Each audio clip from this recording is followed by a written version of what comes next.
मुकाबला करके शेर का शिकार करेंगे, आवाम चौथी बार वज़ीर-ए-आज़म बनने का रास्ता रोकेंगे। Chairman people's party Bilawal Bhutto का खैरपुर में जलसा-ए-आम से खिताब। बोले, मुल्क में मुआशी बहरान, गुर्बत और बेरोजगारी है, दहशतगर्दी फिर से सर उठा रही है।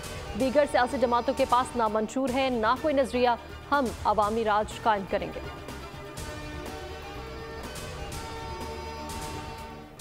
हमास के मुजाहिदों ने इसराइल को शिकस्त से दोचार किया, इसराइल के नाजायज़ वजूद को तस्लीम नहीं करेंगे। हाफिज नईमुर रहमान का कराची में जमात इस्लामी के ज़ेरे एहतमाम गजा मिलियन मार्च से खिताब।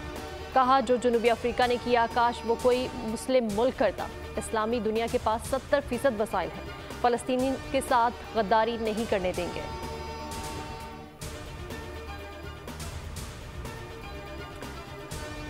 बहरिया यूनिवर्सिटी और प्रोफेशनल इंस्टीट्यूट ऑफ साइकोलॉजी का 19वां कॉन्वोकेशन। सरबराह पाक बहरिया एडमिरल नवीद अशरफ का खिताब। चैलेंजेस को मौक़ों में बदलने की अहमियत पर जोर। तर्जुमान पाक बहरिया के मुताबिक एडमिरल बहर ने मुख्तलिफ शोबों में बेहतरीन कारकर्दगी दिखाने वालों को मेडल से नवाजा। 11 PhD समेत 1632 तलबा और तालिबात में डिग्रियाँ तकसीम की गईं।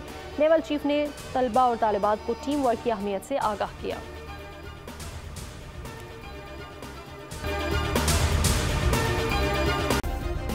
सब्सक्राइब करें और बेल दबाएं ताकि कोई खबर रह न जाए।